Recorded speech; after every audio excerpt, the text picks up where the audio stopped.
So how is this alliance, this new alliance, India, going to work on the ground? Will there be chemistry between these allies? There may be the arithmetic, but will the chemistry work? This is the picture of the 2019 Lok Sabha election result. The NDA had 334, the India alliance had only 144. The vote share difference between both the alliances was about 6% or so, in fact less than 6%. Even though the vote share was just 6% difference, the seat share difference is almost 200 seats, 190 seat difference between the India alliance and the NDA alliance. And we'll tell you why and how that has happened.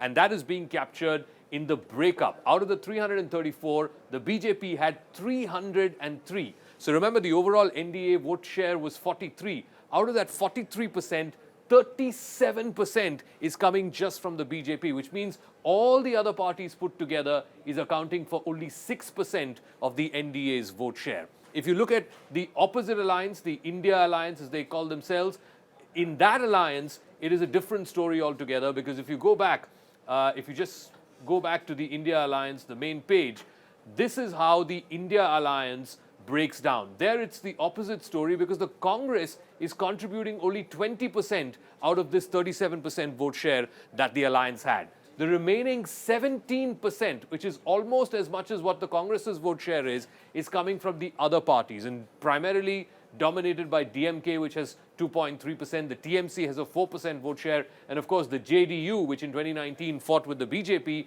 but is now with the India alliance, they have almost a 1.5% vote share. So which means that this alliance is far more dependent on the smaller parties as much as it is dependent on the Congress. Whereas on the other side, more than 90, almost 95% of the vote share is coming from one party, the BJP. I want to break this down also in terms of the footprint and why it is not going to be easy to defeat the BJP or the NDA alliance, because there were 224 seats out of the 303 that the BJP won. 224 were seats where the BJP candidate, the winning candidate, had more than 50% vote share, which means more than 1 out of every 2 votes that have been polled. Which means if in all of these states, in Gujarat, for example, all 26 seats, in Maharashtra, 15 seats. In Uttar Pradesh, 40 out of 80 seats. Half the state was won by BJP candidates, even if the alliance on the other side polled votes together. Arithmetically, they wouldn't be able to beat the BJP candidate, because the BJP candidate has got more than 50% votes in these seats.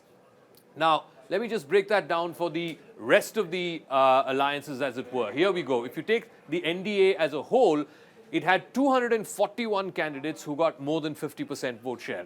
So whereas the India alliance had only 68. So look at the ground that the India alliance has to cover to catch up with the NDA. Similarly, if you were to look at the 35 to 40% vote share, they say in a first past the post system, the 30 to 35% mark is the one that you need to breach in a multipolar contest to win. Here, the NDA had only 35 seats. So even at the best case scenario, if the India alliance were to give the NDA a tough sort of fight for a run for its money, they can only add another 35 seats, because that is where the vote share margin was between 35 and 40%.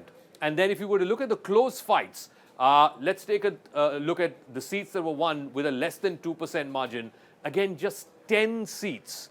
Out of 330 that the NDA had, only 10 seats were close contests with less than 2% margin. The India alliance winning only 9.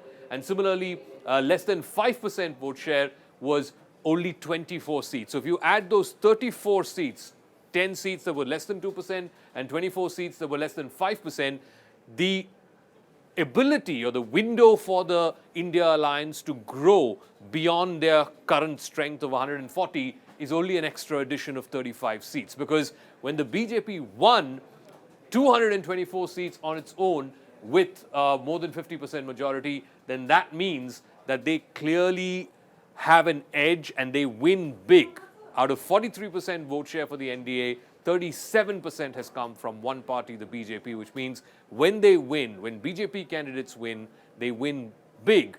And that's why, even if there is an alliance on the ground of 26 parties, it is going to be a Herculean task for the India alliance to catch up with the NDA, even going by the math.